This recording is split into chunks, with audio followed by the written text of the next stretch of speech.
Hi ಎಲ್ರಿಗೂ ನಮಸ್ಕಾರ. ನಾನು ನಿಮ್ಮ ಸುನಿಲ್ ಗೌಡ. ನನ್ನ ಮತ್ತೊಂದು ವೀಡಿಯೋಗೆ ಎಲ್ರಿಗೂ ಸುಸ್ವಾಗತ. ಒಂದು ಟೈಮಲ್ಲಿ ನಾನು ರ್ಯಾಪಿಡೋ ಹೊಡಿತಿದ್ದೆ. ಆಗ ಆಟೋದವರು ಪಾಪ ಯಾವ ಥರ ಅವಳಿ ಕೊಟ್ಟು ಹಾಕ್ಬಿಟ್ಟಿದ್ರು ಅಂದರೆ, ಕೆಲವೊಂದು ಕಡೆ ಈ ಆಟೋ ಸ್ಟ್ಯಾಂಡ್ಗಳಿರ್ತಾವಲ್ಲ, ಆಟೋ ಸ್ಟ್ಯಾಂಡ್ ಹತ್ರ ನಿಂತ್ಕೊತಾನೆ ಇತ್ತಿಲ್ಲ. ನಾವು 2 ಹೆಲ್ಮೆಟ್ ತೊಗೊಂಡು ಹೋಗ್ತಿದ್ದೋ ಗೊತ್ತಾಗ್ಬಿಡೋದು ಅವ್ರಿಗೆ ನಾವು ರ್ಯಾಪಿಡೋ ಹೊಡಿತಾ ಇರೋದು. ಈ ಕಳ್ಳ ಪೊಲೀಸ್ ಆಟ ಅಂತಾರಲ್ಲ, ಈ ಆಟೋದವರು ರ್ಯಾಪಿಡೋ ಹೊಡೆದ್ರು ಪಾಪ ಕಳ್ಳ ಪೊಲೀಸ್ ಆಟನೇ ಆಗಿತ್ತು. ನಾನೇನು ಮಾಡ್ತಿದ್ದೆ, ಕೆಲವೊಂದು ಸಲ ಈ ಏನಾದ್ರು ಪಿಕಪ್ ಮಾಡಿಬಿಟ್ರು ಡ್ರಾಪ್ಗೆ ಹೋಗ್ತಿದ್ನಲ್ಲ, ಎಲ್ಲಿ ಆಟೋ ಸ್ಟ್ಯಾಂಡ್ ಐತೆ ನೋಡಿಬಿಟ್ಟು ತುಂಬ ದೂರದಲ್ಲೇ ಸ್ವಲ್ಪ ದೂರದಲ್ಲೇ ಒಂದು 100 ಮೀಟ್ರ್ ದೂರದಲ್ಲಿ ನಿಲ್ಲಿಸ್ಬಿಟ್ಟು ಕಸ್ಟಮರ್ಗೆ ಸ್ವಲ್ಪ ಮಾತಾಡ್ಕೊಂಡು ರಿಕ್ವೆಸ್ಟ್ ಮಾಡಿ ಅಲ್ಲೇ ಡ್ರಾಪ್ ಮಾಡಿಬಿಟ್ಟು ಪೇಮೆಂಟ್ ಮಾಡ್ಕೊಂಡು ಹೋಗ್ತಿದ್ದೆ. ಕೆಲವೊಂದು ಸಲ ಏನಾಯ್ತಿತ್ತು, ತುಂಬ ಅನುಭವಗಳಾಗಿದ್ದಾವೆ. ಈ ಕೆಲವೊಂದು ಈ ಸ್ಯಾಟ್ಲೈಟಲ್ಲಿ ಒಂದು ಸಲ ನನಗೆ ಆಟೋದವರೇ ಬುಕ್ ಮಾಡವ್ರೆ. ಯಾವುದೋ ಗಲ್ಲಿ ಒಳಗಡೆ ಯಾರೋ ಹುಡುಗರು ಬುಕ್ ಮಾಡಿಬಿಟ್ಟವ್ರೆ. ಸರಿ, ಮಾಮೂಲಿ ಡ್ಯೂಟಿ ಎತ್ಕೊಂಡು ಪಿಕಪ್ ಹೋಗ್ತೀನಿ, ದೂರದಲ್ಲೇ ನಿಂತಿದ್ರು. ಅವಾಗ ಗೊತ್ತಾಯ್ತು, ಈ ಆಟೋದವರೇ ಬುಕ್ ಮಾಡಿದ್ದಾರೆ, ಸುಮ್ಮನೆ ಹಿಂಗೆ ತೊಂದರೆ ಮಾಡ್ತಾರೆ ಅಂತ. ಇನ್ನೇನು ನಾನು ಬರೋದು ನೋಡ್ಬಿಟ್ಟು ಅವರು ಹಿಡ್ಕೋಬೇಕಂತ ಮುಂದೆ ನಿಂತಿದ್ರು. ಲೆಫ್ಟಲ್ಲಿ ಒಂದು ರೋಡ್ ಇತ್ತು, ಇನ್ನೊಂದು ಬೀದಿ ಥರ. ಎಳ್ಕೊಬಿಟ್ಟು ಸ್ಪೀಡಲ್ಲಿ ಹೊಂಟೋಗ್ಬಿಟ್ಟೆ. ತುಂಬ ಕಷ್ಟ, ಏನು ಮಾಡೋಕ್ಕಾಗುತ್ತೆ. ಅವಾಗ ನಾನು ಹಿಂಗೆ ಬೈಕಲ್ಲಿ ಏನೋ ಸ್ವಲ್ಪ ಅಮೌಂಟ್ ಆಗುತ್ತಲ್ಲ ಅಂತ ಹೊಡಿತಿದ್ದೆ. ಆ್ಯಕ್ಚುಲಿ ಹೇಳ್ಬೇಕಂದ್ರೆ ಪಾಪ ಆಟೋದವ್ರು ತುಂಬ ಬಂಡವಾಳ ಹಾಕಿ ಎಲ್ಲೊಬ್ಬರು ಮಾಡ್ತಾರೆ. ನನ್ನ ಪ್ರಕಾರ ಅದೇ ಬೈಕ್ ಟ್ಯಾಕ್ಸಿ ಹೊಡೆಯೋದು ನನ್ನ ಯೋಚನೆಯಲ್ಲೂ ಕೂಡ ತಪ್ಪೆ. ಸದ್ಯಕ್ಕೆ ಅವಾಗ ನಾನೊಂದು 3 ತಿಂಗಳು ಮಾಡಲಿಲ್ಲ, ಒಂದು 2 ತಿಂಗಳು ಮಾಡಿದ್ದು ಹೆಚ್ಚು ಅನಿಸುತ್ತೆ. 2 ತಿಂಗಳು, 1.5 ತಿಂಗಳು ಮಾಡಿದೆ. ಕಿಲೋಮೀಟ್ರಿಗೆ 10-12 ರೂಪಾಯಿ ಕೊಡ್ತಿದ್ದ. ಸರಿ ಅಂದ್ಕೊಂಡು ಮೆಜೆಸ್ಟಿಕ್ಕಲ್ಲಿ ಒಂದು ಸಲ, ನಮ್ಮ ಮೆಜೆಸ್ಟಿಕ್ ಕಡೆಗೆ ಅಂತ ನಾನು ಹೋಯ್ತಾನೆ ಇತ್ತಿಲ್ಲ, ತುಂಬ ಡ್ಯೂಟಿ ಬೀಳೋದು ಮೆಜೆಸ್ಟಿಕ್ ಕಡೆಗೆ. ಹಂಗೂ ಒಂದು ಸಲ ಗೊತ್ತಿಲ್ಲದಂಗೆ ಡ್ಯೂಟಿ ಎತ್ಕೊಬಿಟ್ಟು ಇನ್ನೇನು ಮಾಡೋದು, ಡ್ಯೂಟಿ ಇತ್ತಿಲ್ಲಲ್ಲ ಅಂತ ಮೆಜೆಸ್ಟಿಕ್ಗೆ ಹೋಗಿದೆ. ಅಲ್ಲೇನು ಮಾಡ್ಬಿಟ್ರು, ಡ್ರಾಪ್ ಆಯಿತು. ಹಿಂದೆಯಿಂದ ಆಟೋದವ್ರು ಬಂದ್ಬಿಟ್ಟು ಗಾಡಿ ಕೀನ ಕಿತ್ಕೊಬಿಟ್ರು. ಗಾಡಿ ಕಿತ್ಕೊಂಡು ಹಿಂಗೆ ಯಾರು ರೂಲ್ಸ್ ಕೊಟ್ಟಿರೋದು, ಯಾರು ಹಿಂಗೆ ಲೈಸೆನ್ಸ್ ಕೊಟ್ಟವ್ರು, ಹಿಂಗೆ ಜಗಳ ಎಲ್ಲ ಮಾಡಿದ್ದಾರೆ. ಪಾಪ ನಮ್ಮ ಮಂಡ್ಯದ ಯಾರೋ ಆಟೋದ ನಾವು ಅಣ್ಣ ಇದ್ದ ಅಲ್ಲಿ, ನನ್ಗೆ ಅವತ್ತು ನೋಡಿ ನನ್ನ ಮಂಡ್ಯ ರಿಜಿಸ್ಟ್ರೇಷನ್ಗೆ 11 ಅದೇ ನನಗೆ ಹೆಲ್ಪ್ ಆಗ್ಬಿಡ್ತು. ಅಲ್ಲಿರೋರು ನಮ್ಮ ಮಂಡ್ಯದವರು ಯಾರೋ ಆಟೋ ಲೈನಲ್ಲಿದ್ದರು. ಬಂದ್ಬಿಟ್ಟು ಏನೋ ಮಂಡ್ಯನ ಹ್ಞೂ ಅಣ್ಣ ಅಂದೆ. ಯಾಕೋ ಹಿಂಗೆಲ್ಲ ಮಾಡ್ತೀರಿ, ಹಿಂಗೆ ಹೊಡಿಬೇಡಿ ಕಣ್ರು ಅಂತ ಅಂದ. ಸರಿ ಅಣ್ಣ, ಇಮೇಲೆ ಆಯಿತು, ಹಿಂಗೆ ಹೊಡೆಯೋದಿಲ್ಲ ಅಂತ ಹೇಳಿದೆ. ಹೇಳ್ದ ತಕ್ಷಣ ಪಾಪ ನೋಡಿ ನಮ್ಮೂರವ್ರೆ ಬಿಡ್ರಿ ಹೋಲಿ ಪಾಪ ಅದಾಗ ಮೇಲೆ ಹೊಡೆಯಲ್ಲ ಅಂದ್ಕೊಂಡು ಸುಮ್ಮನೆ ಇದು ಮಾಡಿ ಕಳಿಸಿದ್ರು. ಸರಿ, ಕೀ ಕೊಟ್ಟರು. ಅಲ್ಲಿಂದ ಬಂದ್ಬಿಟ್ಟೆ. ಈ ಕಡೆಗೆ ನೀನು ಮೆಜೆಸ್ಟಿಕ್ ಕಡೆಗೆ ಅಂತ ನಾನು ಹೋಗನೇ ಇಲ್ಲ. ಇದೇ ಥರ ಡ್ಯೂಟಿ ಎಲ್ಲ ಕಡೆ ಮಾಡ್ತಿದ್ದೋ. ಕೆಲವೊಂದು ಕಡೆ ಏನಾಗ್ಬಿಡೋದು, ಈ ಲೊಕೇಶನ್ ಎಲ್ಲೋ ಪಿಕಪ್ ಲೊಕೇಶನ್ ಎಲ್ಲ ಹಾಕಿದರೆ ಅವರು ಎಲ್ಲೋ ಒಂದು ಕಡೆ ರಾಂಗ್ ಲೊಕೇಶನ್ ಹಾಕ್ಬಿಡೋರಾ. ಪಿಕಪ್ ಮಾಡೋಕ್ಕೆ ಅಲ್ಲಿ ಹತ್ರ ಹೋಗ್ಬಿಟ್ಟು ಲೊಕೇಶನ್ ಹಾಕಿತ್ರ ಅಲ್ಲಿಗೆ ಹೋಗಿದ್ರೆ ಫೋನ್ ಮಾಡಿದ್ರೆ, ಎಲ್ಲಿದ್ದೀರಾ ಸರ್ ನೀವು, ನಾನು ಇಲ್ಲೇ ಇದ್ದೀನಿ ಅಲ್ಲೇ ಇದ್ದೀನಿ ಅಂದ್ಕೊಂಡು ಹುಚ್ಚು ಮಲ್ಲಾಗ್ರಿ ಸಾಕ್ಬಿಡೋರು. ಕೆಲವೊಂದು ಸಲ ಈ ಬುಕ್ ಮಾಡಿರ್ತಾರಲ್ಲ, ನಾವು ಪಿಕಪ್ ಮಾಡೋಕೆ ಹೋಗ್ತೀವಲ್ಲ, ಆಗ ದೂರದಿಂದನೇ ನೋಡ್ತಾ ಇರೋವು ಯಾರು ಬುಕ್ ಮಾಡೋರು ಹೆಂಗಿರ್ತಾರೆ. ಯಾಕೆಂದರೆ ಕೆಲವೊಬ್ಬರು ಆನೆ ಇರೋರೊಬ್ಬರು ನಮ್ಮ ಗಾಡಿ ಏನು ಹೊಡೆಯೋದ ಟ್ರಾಫಿಕಲ್ಲೆಲ್ಲ ಹಿಂಸೆ ಆಗ್ಬಿಡೋದು. ದೂರದಲ್ಲೇ ನೋಡಿಕೊಂಡು ಫೋನ್ ಮಾಡಿಕೊಂಡು ಏನಾದ್ರು ತುಂಬ ದೊಡ್ಡ ಆಳು ಗಿಡ್ಡಾಳು ಅಂದ ತಕ್ಷಣ ಹೌದಾ ಸರಿ ಅಂದ್ಕೊಂಡು ಹತ್ತತ್ರ ಹೋಗಿ ನೋಡು ಗೊತ್ತಾಗ್ಬಿಡೋದಲ್ಲ, ನಾವೇ ಕ್ಯಾನ್ಸಲ್ ಮಾಡಿಬಿಡೋದು. ಇಲ್ಲ ಮೊಬೈಲ್ನ ಫ್ಲೈಟ್ ಮೋಡ್ಗೆ ಹಾಕ್ಬಿಡೋದು, ಸ್ವಿಚ್ ಆಫ್ ಮಾಡಿಬಿಡೋದು.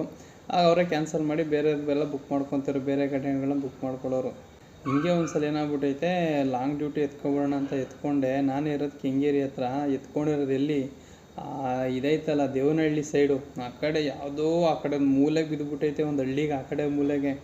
ಈ ಕಡೆಯಿಂದ ನೈಟ್ ಸಾಯಂಕಾಲ ಬಿದ್ದಿತ್ತು, ಒಂದು ಮಧ್ಯಾಹ್ನ 3 ಗಂಟೆ 4 ಗಂಟೆ ಟೈಮಲ್ಲಿ.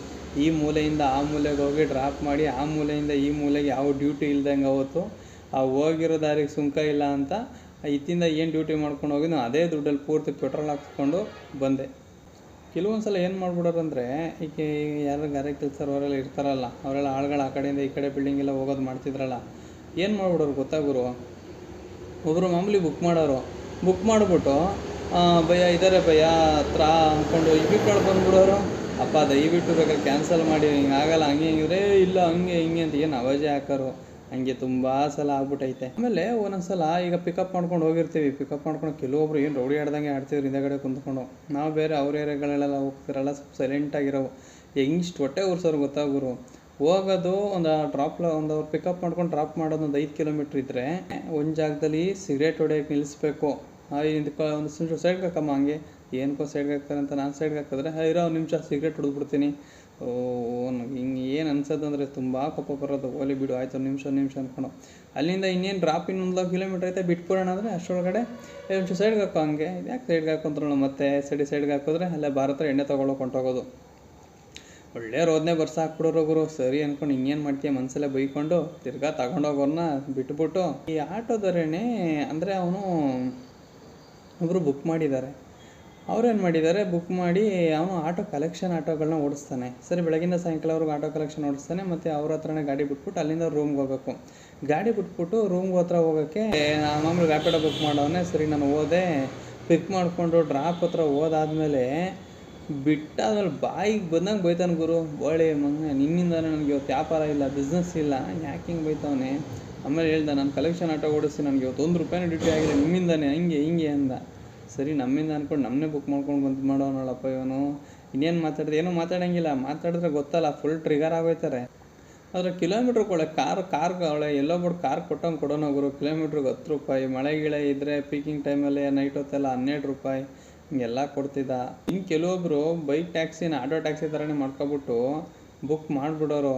ಏನು ಲಗೇಜು ಮತ್ತಿಕ್ಕೊಂದು, ನೆಗ್ಲು ಮೇಲೊಂದು, ನನ್ನ ಮುಂದೆಗಡಿಗೊಂದು ಹಿಂಗೆಲ್ಲ ಕೊಟ್ಬಿಡೋನು ಹೋಗೋರು. ಕೆಲವೊಂದು ಸಲ ಏನಾಗ್ಬಿಟ್ಟೈತೆ ಗೊತ್ತಾ, ಡ್ರಾಪ್ ಮಾಡೋಕೆ ಹೋಗಿರ್ತೀವಿ, ಅದೇ ಹೇಳಿದ್ಮೇಲೆ ಆಟೋ ಸ್ಟ್ಯಾಂಡ್ಗಳಲ್ಲಿ ಹಿಂಗೆ ಪ್ರಾಬ್ಲಮ್ ಆಯ್ತವೆ ಅಂತ. ಅವಾಗ ಏನು ಮಾಡ್ತಿದ್ದೋ, ಸರ್ ಈ ಥರ ಪೇಮೆಂಟ್ ಮಾಡಿಬಿಡಿ, ಹಿಂಗೆ ಸ್ವಲ್ಪ ಮುಂದೆ ಹಿಂಗೆ ನಿಲ್ಲಿಸ್ಬಿಟ್ಟು ಹೊಂಟೋಗ್ತೀವಿ ಅಂದರೆ ಅವ್ರೇನಂತಾರೋ ಸರಿ ನಾನು ಅಲ್ಲೇ ಇಳಿಸ್ಬಿಟ್ಟು ನಿಮ್ಮ ಪಾಡ ನೀವು ಹೋಗಿ ನಾವು ಪೇಮೆಂಟ್ ಮಾಡ್ತೀವಿ. ಯಾಕೆಂದರೆ ಈ ಡ್ರಾಪ್ ಲೊಕೇಶನ್ನ ಎಂಡ್ ಮಾಡಬೇಕಿತ್ತಲ್ಲ, ಆ ಎಂಡ್ ಆದಮೇಲೆ ಅವರು ಕೂಡ ಕ್ಲಿಯರ್ ಕೊಡಬೇಕಿತ್ತು. ಇಲ್ಲ ಅಂದರೆ ಮುಂಚೆನೇ ಇದು ಮಾಡೋಕ್ಕಾಯ್ತಿತ್ತಿಲ್ಲ. ಆ ಥರ ಮಾಡ್ತಿದ್ದೋ. ಬಿಟ್ಬಿಟ್ಟು ಹೋದ್ಮೇಲೆ ಪುಣ್ಯಾತ್ಮ ಕೆಲವೊಬ್ರು ಪೇಮೆಂಟೇ ಮಾಡ್ತಿರ್ಲಿಲ್ಲ. ಅದನ್ನು ಸರಿ ಈ ಕಡೆ ಹಿಂಗೆ ಬಿಡೋಕ್ಕೂ ಕಷ್ಟ, ಇನ್ನೊಂದು ಕಡೆ ಆ ಕಡೆಯವ್ರು ಆಟೋದವ್ರ ಕೈಲಿ ಸಿಗಾಕೋತೀವಿ, ಹಂಗೆ ಕಷ್ಟ. ಈ ಕಷ್ಟ ಆ ಕಷ್ಟ ಮಧ್ಯದಲ್ಲಿ ನಮ್ಮ ದುಡ್ಡೇ ಕಿತ್ಕೊಂಡೋಗೋದು ಆಗ್ಬಿಟ್ಟಿತ್ತು ಅಂದರೆ ಇದೇನಪ್ಪ ಇದೊಳೆ ಅನ್ಕೊಬಿಟ್ಟೆ. ಯಾರ ಪುಣ್ಯಾತ್ಮರು ಬುಕ್ ಮಾಡೋರೆ. ನಾನು ಸರಿ ಅಂದ್ಕೊಂಡು ಪಿಕಪ್ ಲೊಕೇಶನ್ಗೆ ಹೋಯ್ತೀನಿ. ಕಸ ಎಸೆಯೋಂಥ ಐಟಮ್ನ ಕೊಟ್ಟ. ಸರಿ ಕೊಟ್ಟ, ನಾನೇನೋ ಇರ್ಬೋದು ಒಂದು ಮುಂದಕ್ಕೆ ಮಡಿಕೋಬಿಟ್ಟೆ. ಸರಿ ಅಂದ್ಕೊಂಡು ಸರ್ ಅದು ಡ್ರಾಪ್ ಲೊಕೇಶನ್ ಹೇಳಿದ ಅಲ್ಲಿಗೆ ಹೋಗಿ ಅಂದ. ಡ್ರಾಪ್ ಲೊಕೇಶನ್ಗೆ ಹೋಯ್ತೀನಿ, ಯಾವುದೋ ಒಳ್ಳೆ ಕಾಡು ಗೊತ್ತಲ್ಲ, ಆ ಕಡೆ ಗಲೀಜುಗಳು ಹಾಕಲ್ಲ ಅಂಥ ಜಾಗ. ಇದೇನು ಈ ಥರ ಲೊಕೇಶನ್ ಹಾಕೋನೊಳಗೆ ಯಾವ ಮನೆಯೂ ಇಲ್ಲ, ಏನೂ ಇಲ್ಲ, ಎಲ್ಕೋಬೇಕು ಕೇಳಿದೆ. ಸರ್ ಎಲ್ಲಿ ಸರ್ ಇದ್ರು ಡ್ರಾಪು ಈ ಥರ ಇದಿಲ್ಲ, ಯಾವ ಮನೆಗಳು ಇಲ್ಲ. ಇಲ್ಲ ಸರ್ ಡ್ರಾಪ್ ಲೊಕೇಶನ್ಗೆ ಹೋಗಿರಲಿ, ಇದೆ ಬೈತಾನೆ ಅಂದ್ಕೊಂಡು ಏನು ಮಾಡ್ದೆ, ಸರಿ ಅಂದ್ಕೊಂಡು ಧೈರ್ಯ ಮಾಡ್ಕೊಂಡು ಒಂದು ರೋಡ್ ಇತ್ತು, ಫುಲ್ ಕತ್ಲೆ ಭಯ ಬೇರೆ. ಸರಿ ಅಂದ್ಕೊಂಡು ಧೈರ್ಯ ಮಾಡ್ಕೊಂಡು ಹೋದೆ ನೋಡೋಣ ಅಂತ ಹೋಯ್ತೀನಿ. ಆಮೇಲೆ ಒಂದು ಫೋನ್ ಮಾಡ್ಬಿಟ್ಟು ಒಂದು ಹೇಳ್ದೆ, ಸರ್ ನಿಮ್ಗೆ ಏನು ಕೊಟ್ಟಿರೋದು ಕಸ ಅದು ಎಸ್ಬಿಡಿ, ಎಷ್ಟು ಕಡಿಮೆ ಅದು ಕಸ ಎಸಕ್ಕೆ ಒಂದು 2 ಕಿಲೋಮೀಟ್ರಿಗೆ ಬುಕ್ ಮಾಡೋನು ಪುಣ್ಯಾತ್ಮ. ಏನು 2 ಕಿಲೋಮೀಟ್ರಿಗೆ ₹10 ಅಂದಲ್ಲ, 2 ಕಿಲೋಮೀಟ್ರಿಗೆ 20, 25, 30 ಹತ್ರದಲ್ಲೇ ಅವರು ಇದ್ರೆ ಲೋಕಲ್ ಅಲ್ವಾ ಬಿಡು ಹೆಂಗೋ ಅಷ್ಟು ಆಗುತ್ತೆ ಅಂತ ನಾವು ಹೊಡಿಯೋಕ್ಕೆ ಹೋಗೋವು. ಏನೇನೆಲ್ಲ ಯೂಸ್ ಮಾಡ್ಕೊತಾರೆ, ಹೆಂಗೆಲ್ಲ ಯೂಸ್ ಮಾಡ್ಕೊತಾರೆ ಅಂದರೆ ಫೈನಲ್ ಆಗಿ ನಾನು ಯಾವಾಗ ಈ ರ್ಯಾಪಿಡ್ ಹೊಡೆಯೋದನ್ನು ಸ್ಟಾಪ್ ಮಾಡಿದೆ ಅಂದರೆ, ಹಿಂಗೆ ಒಂದು ಸಲ ಸಿಟಿಲಿ ಈ ಥರ ಕಸ್ಟಮರ್ನ ಪಿಕ್ ಮಾಡ್ಕೊಂಡು ಹೋಗ್ತಾಯಿದ್ದೆ. ಪುಣ್ಯಾತ್ಕಿತೆ ಯಾರೋ ಬಂದು ಗುದ್ದೇ ಬಿಟ್ಲು ಮುಂದೆಗಡೆ. ಇವತ್ತಿಗೂ ನನ್ನ ಗಾಡಿ ಮುಂದೆಗಡೆ ಅದೇನಿದೆಯೋ ಮಾತ್ರ ಮಾಸ್ಕ್ನ ಹಾಕ್ಸಿಲ್ಲ ಇನ್ನೂ. ಬಿಟ್ಟು ಸುಮ್ಮನೆ ನಮ್ಮಲ್ಲಿ ಮನೆ ಹತ್ರನೇ ಇರೋದು, ಗಾಡಿನೆಲ್ಲ ಓಡಾಡ್ತಾಯಿಲ್ಲ. ಆ ಗೊತ್ತಿದ್ದಕ್ಕೆ ಮುಂದೆಗಡೆ ಮಾತ್ರ ಒಂದು ಮಾಸ್ಕೇ ಹೊಡೆದೋಯ್ತು. ಸರಿ ಅಂದ್ಕೊಂಡು ಅಮ್ಮ ಬಂದಿರೋದೇ ರಾಂಗ್ ರೂಟ್. ಅವರು ನನ್ನ ಹತ್ರ ಫುಲ್ ಜಗಳ ತೆಗೆದ್ಬಿಟ್ರು. ನಾನು ಯಪ್ಪ ದೇವ್ರೆ ಅಂದ್ಕೊಂಡು ರಿಕ್ವೆಸ್ಟ್ ಮಾಡಿಕೊಂಡು ಪಾಪ ನಮ್ಮ ಹಿಂದೆಗಡೆ ಕೂತಿದ್ದ ಕಸ್ಟಮರು ಕೂಡ ಇದು ಮಾಡಿದ್ರು. ಸರಿ ಆಯಿತು ಅಂತ ಬಂದು, ಏಕೆಂದರೆ ನೀನು ದುಡ್ಡು ಇನ್ನು ಅವರೇ ದುಡ್ಡು ಕೊಡಬೇಕಿತ್ತು. ಅವ್ರು ನನ್ನೇ ಕೇಳ್ತಾವ್ರೆ. ಸುಮ್ಮನೆ ಗುದ್ದ ಕ್ಷಣ ಸೈಲೆಂಟಾಗಿ ಮಲಗಿಸ್ಬಿಟ್ರು ಗಾಡಿನ. ಆಮೇಲೆ ನಂದೇ ತಪ್ಪಾಗೋದೆ ಅಂತ. ಅಯ್ಯೋ ಯಪ್ಪ ದೇವ್ರೇ. ಆಮೇಲೆ ಕೆಲವೊಬ್ಬರು ನಾನು ಹೇಳಿಲ್ವಾ, ದುರಹಂಕಾರ ಅಹಂಕಾರ, ಹಿಂದೆಗಡೆ ಹೆಗ್ಲ ಮೇಲೆ ಕೈ ಹಾಕೊಂಡು ಏನೋ ನಡೆಯೋ ಶಿಷ್ಯ ಹಂಗೆ ಹಿಂಗೆ ಅಂತೆಲ್ಲ ಮಾತಾಡ್ತಾರೆ. ನಾವು ಮನಸ್ಸಲ್ಲೇ ಬೈಕೊಂತೀವಿ, ಹೊಳಿ ಮಗನ ಏನಾರು ಇರಲಿ ಅಂತ ಸುಮ್ಮನಾಗು. ಕೆಲವೊಬ್ಬರು ಮಾತ್ರ ಸರ್ ಅಂತ ರೆಸ್ಪೆಕ್ಟ್ ಕೊಟ್ಟು ಡ್ರಾಪ್ ಆದಮೇಲೆ ಥ್ಯಾಂಕ್ಸ್ ಅಂತೆಲ್ಲ ಹೇಳ್ತಿದ್ರು. ಏನೋ ಮಾಡೋಕ್ಕಾಗಲ್ಲ. ಕೆಲವೊಬ್ಬರು ಏನು ಡ್ರಾಪ್ ಆದಮೇಲೆ ಶೇಲ ಥರ ಸರಿ ಬಿಡ ಹೋಗ ಅದ್ರ ನಾಯಿ ಥರ ಮಾತಾಡ್ಸಲ್ಲ, ಹಂಗೆ ಮಾತಾಡ್ಸ್ತಾರೆ. ಕೆಲವೊಬ್ಬರು ಒಂಥರ ತುಂಬ ಗೌರವಯುತವಾಗಿ ನಡ್ಕೊತಾರೆ. ನಾನು ಲಾಸ್ಟ್ ವೀಡಿಯೋದಲ್ಲಿ ಹೇಳಿದ್ನಲ್ಲ, ಪಾರ್ಟ್ ಟೈಮಾಗಿ ಈ ಥರ ಜೊಮೊಟೊ, ರ್ಯಾಪಿಡೋ, ಸಪ್ಲೈರ್ ಹಿಂಗೆಲ್ಲ ಮಾಡಿದ್ದೀನಿ ಅಂತ. ಜನ ದಯವಿಟ್ಟು ಕೆಲಸ ನೋಡಿ ಅಳಿಬೇಡಿ ಯಾವತ್ತೂ.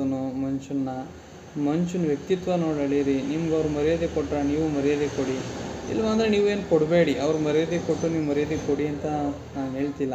ಇಷ್ಟು ಹೇಳ್ತಾ ನನ್ನ ರ್ಯಾಪಿಡೋ ಆಗಿ ಜರ್ನಿಲಿ ನನಗೇನು ಅನುಭವ ಆಯಿತು ನಾನು ಹೇಳ್ಕೊಂಡೆ. ನೀವ್ಯಾರು ರ್ಯಾಪಿಡೋ ಹೊಡಿತೀರ ವೀಡಿಯೋ ನೋಡ್ತಿರೋರು ಕಮೆಂಟ್ ಮಾಡಿ. ಈ ವಿಡಿಯೋ ಯಾರ್ಯಾರು ನೋಡ್ತಿದ್ರೆ ಇನ್ನೂ ಸಬ್ಸ್ಕ್ರೈಬ್ ಮಾಡಿಲ್ಲ, ಸಬ್ಸ್ಕ್ರೈಬ್ ಮಾಡ್ಕೊಳ್ಳಿ. ಇದೇ ಥರ ಸಪೋರ್ಟ್ ಮಾಡ್ತಾಯಿರಿ. ನೆಕ್ಸ್ಟ್ ವೀಡಿಯೋದಲ್ಲಿ ಸಿಗೋಣ. ಬಾಯ್.